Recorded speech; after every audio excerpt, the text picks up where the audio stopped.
I'm here with my girl, Maggie Fox. Thank you for your patience. Maggie started Filth Mart, an endeavor with her husband, Mike. Filth Mart opened in Alphabet City in 1997. The music-inspired clothing store was first to display a curated collection of vintage band t-shirts, denim, leather, along with Filth Mart custom pieces. In 2005, she moved to LA, the West Side, West Hollywood, and spawned more creative opportunities in film, TV, and the music industry. Filth Mart's illustration of album art, band merch, custom wardrobe inspired the couple to create Filth Mart t-shirts. A band of handsome blanks, printed tees. 22 years later, they still making waves, inspiring clients that are celebrities, designers, vintage fanatics, music lovers. I bring to you an entrepreneur, a lady who's changing and making waves in the fashion space. Maggie Fox, ladies and gentlemen.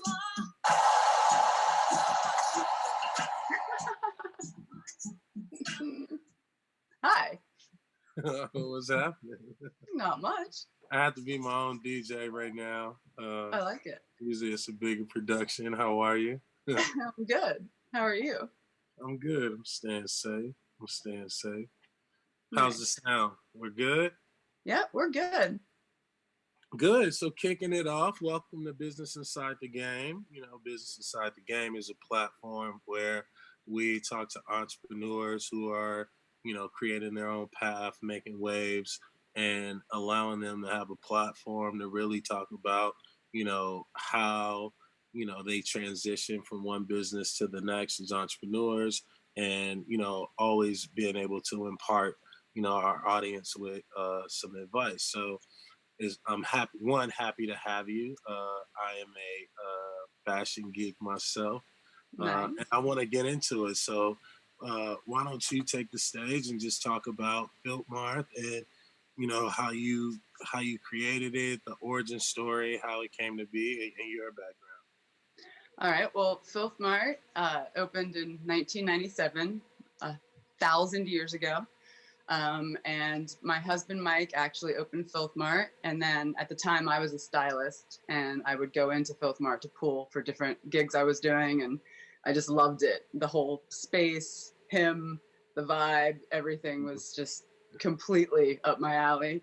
And so, yeah, I kind of stuck around and got it all. Yeah.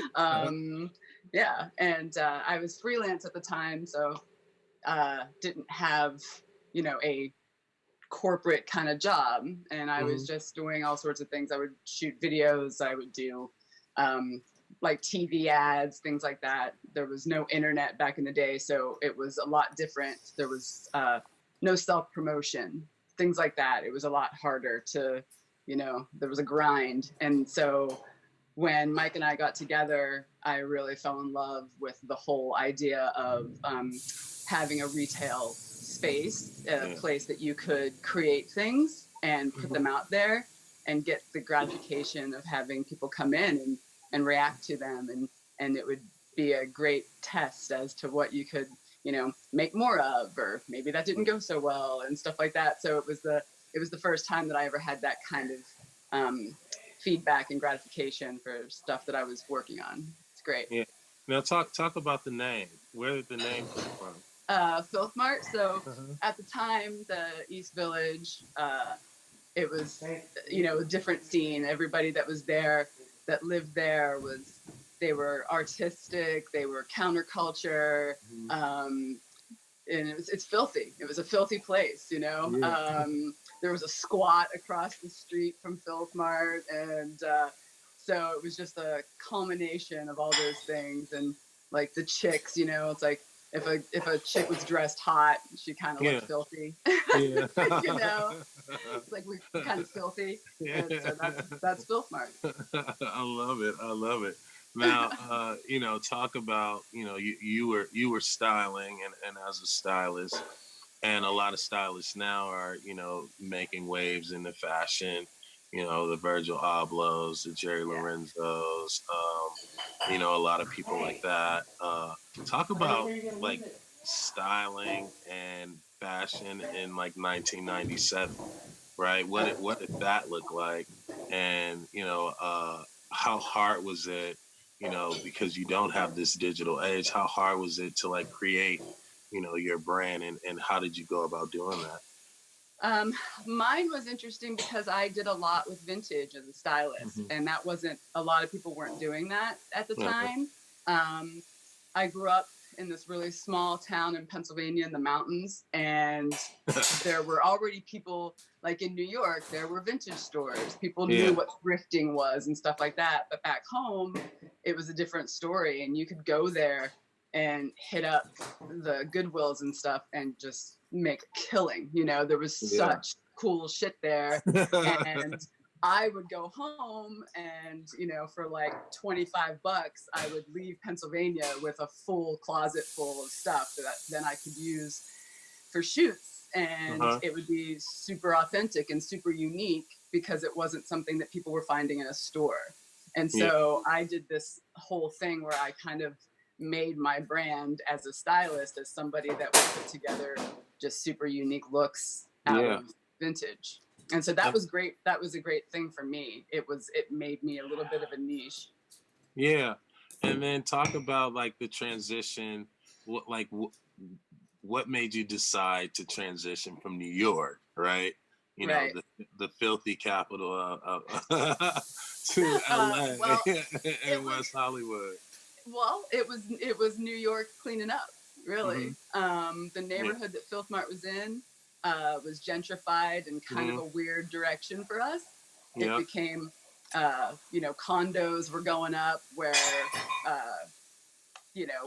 it just the people that were our core customer and our Filth Mart people, they were moving out. And so at the time we were like, yeah, this is probably about to change. And, do we want to go and try and figure out where to be? And at the time that would have been, like Brooklyn, would have been Williamsburg and stuff. Yeah. And we were like, that's not our scene really. And so we decided to go to LA, which was amazing. It was such a great move for us.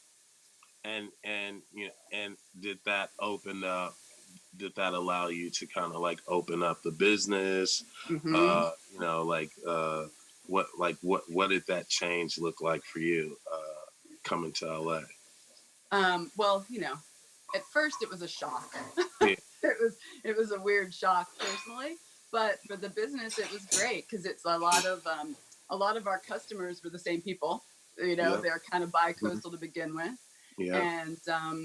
And yeah, we just got to transition into a place where suddenly there were costume design and things like that. Like we were when we moved out here, it just became we hit Hollywood.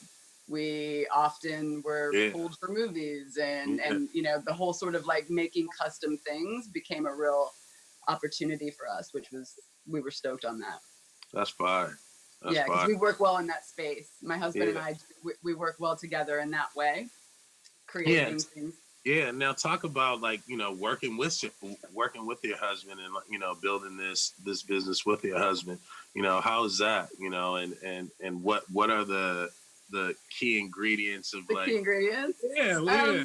It's great. We're shockingly good at it. We've been doing it for a long time now, and I don't know. I think that our creative relationship is something that keeps us really in love with each other. Yeah. He's an amazing illustrator, and I call it Frankenstitch. Like I can make anything, but like to make more than one of them is like not my. I'm not a pattern maker and stuff like that. Yeah. But we're just really good at playing off of each other and those roles. And then as a business, we also, we've just had great opportunities to support each other and what our strengths are. I love that. In that way. I love that. It's great. Yeah. And then, so like, who are some of your favorite bands, and who were some of your favorite bands growing up, and like, what are some of your favorite designs?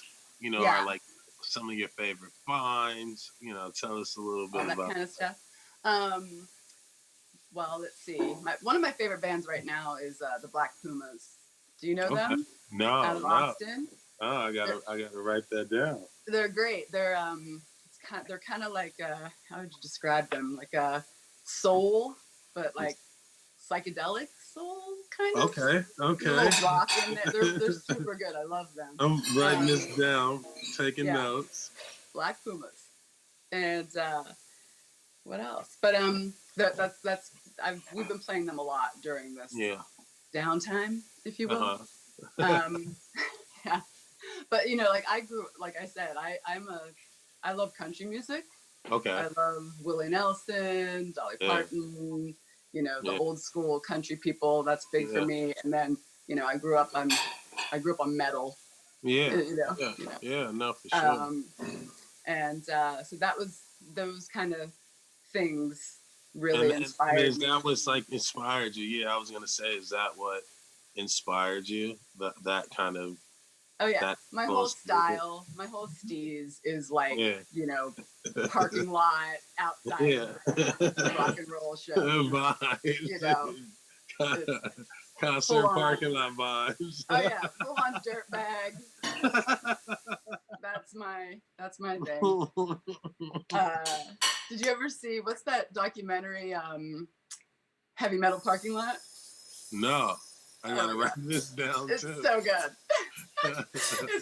It's a documentary where they walk around in like the mid 80s and they interview all these people tailgating before going into like Judas Priest and shit. That's fire. That is fire. It's really good. That's amazing. The chicks that are gonna go in and flash and shit. They're the best. Well, we don't know who watching shit. We got a lot of people watching. But yeah, like I'm still like when we get certain vintage shirts and stuff, there's things that like are mine, 100% mine, no matter what. Like like all the Willie Nelson shirts are mine. Tuck that to the side. Like, this stack. Let's have a little preview. We have this thing in Slick called "What's in the Closet." What's in your closet? So, this one here. That's fire. This is 1976. But if you look at it, it's so classy. It says, "No head, no backstage pass." That's fire. That's fire. That's fire. Putting the ass in class. I like that. That's the Willie stack. There's about 60. Is that all the Willie Nelson tees? These are all my Willie Nelson tees. Oh wow. Yeah. Fire. My favorite. Fire. There's so many. I need to come cop me some Willie Nelson. Oh yeah. I see you got the Bob Marley. Yeah. That one I'm actually working on right now. It's people will wear shit that's thrashed. I typically wear things that are really, really thrashed. I wear mine to death. But stuff like that, I'm fixing that right now to take it back into the store. Because it's really, it is just, it's seen better days. But it's so beautiful. And I darn these things. I find other fabric that's similar in weight, and then Is that what darn means? Yes, because I thought darn means like weave darn cotton back into. Got it. I give it more life. I didn't even know that. Yeah, but you didn't. So someone hilarious. Can wear that again. That's fire. I have a million completely like just destroyed t-shirts. This is actually when we were still in New York, we started making printed tees, which we do now. That's a huge part of our business is making new tees or prints. But back then we would make up a print and put it on a vintage t-shirt. And for a while we were making up fake titty bars. But we would go to like Kinko's and put together our things. There was no neither one of us knows how to do it. But this is a fake nudie bar. Sherry's Sensual Circus. That's amazing. Yeah. In Sedona, Texas. And that's like a 1-of-1. That's a 1-of-1. Yeah. See, people, you can make whatever you want. Oh yeah. Right? Like what would your advice, because there are people watching that, are stylists, are designers, or people wanting to get in this space. Like, what would your advice be to someone that's like sitting on the edge of their seat and like would love to, just hear you say something that would motivate them to get up and, start thrifting themselves or, creating themselves? Yeah, I mean, it's just follow your passion, really is the best.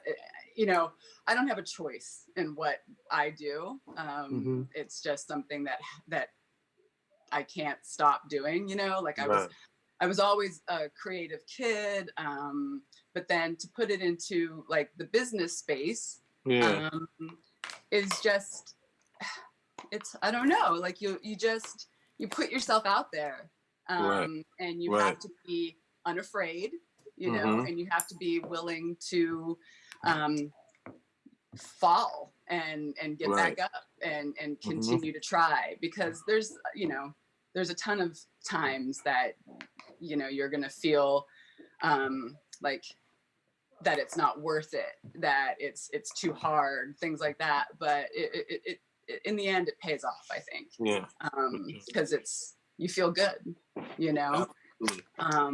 but yeah, as far as like doing it, that's my biggest advice, is just to fucking do it. Go out there and start something and it'll happen. I like that. Hold on, let me give you some noise. I like that. Now, I don't want to keep you too long because I have kept you like 3 hours trying to set up this first interview. Talk about, lastly, just talk about and impart also on our entrepreneurs and, moms and, the strong women out there that are pursuing their dreams as entrepreneurs. Talk about, like your family, your son, your husband, and that dynamic, and what are the fabrics that you translate at home and in business, right? To give you your energy and superpower.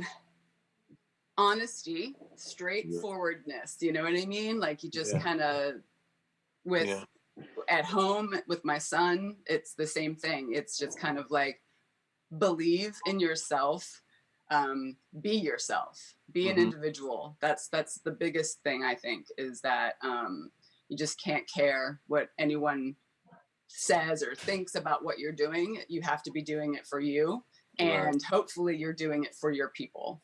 Absolutely. And you have to, there's a community that you can be a part of that you create, and like with us, we're so lucky to have a lot of creative friends, a lot of supportive creative friends that are all kind of doing the same thing that we are, that they're just sort of, holding each other up. And our friend Dre Mateo, she was on The Sopranos, and she and another friend of ours, Chris, they just started a podcast. It just launched this week, and it's called Made Women. Okay. And what it is it's a Sopranos like rewatch. They go through the different episodes of Sopranos, but they relate it. So they look at all of kind of like the psychological madness that was the Sopranos, and they relate it to now. And they also relate it to being a woman and being strong and taking care of your shit, whether it's your family or your business or, whatever it is. And that's amazing. You just got to be, that's the thing. What is the name of it again? It's called Made Women. Yeah, it's going to be super fire. Cool. Yeah, there's only been one episode so far, but it was great. Loved it. And they're hilarious and they're filthy, foul-mouthed. Yeah. Broad. It is time for that side to be, you know what I mean? It's like I want to see more of that, right? I don't want to see I want to see the grunge, the the filthy, superpower woman, right? Yeah. I feel like women need to be shown in all aspects of their originality, right? And with that, like, we need to have more stories like this, just because, right? Hmm. Just because it you find the personalities and you find the people that you can relate to. Who are some of your mentors? My biggest mentor is my dear friend and amazing entrepreneur. Her name is Liz Lambert. Okay. And she is just a force to be reckoned with. She's Okay. a beautiful soul, and she's also Uh-huh. so creative and has a vision. And yeah, she's someone to be aspire to, because again, building a community, it's that Yeah. thing where you can be the Mm-hmm. center, or you can Yep. put yourself a little bit out over here, but as long as you are putting together something that it just sort of transcends you. Yeah. It's like you can have a vision, but you need a lot of support to make it something bigger than you, bigger than, to create a legacy, if you will. Totally. Well, thank you. Oh, Thank you. How do everyone find you? How do they reach you? Social handle, store handle. Filth Mart is Mm-hmm. kind of it. There's filthmartla.com, I think, is our website. Okay. And then on Instagram, it's just straight up Filth Mart. Yeah, that's it. Filth Mart. Filth Mart. Jay-Z rapped about us. See, there it is. I mean, come on, girl. You already know. Ladies and gentlemen, Maggie Fox. Thank you, Maggie.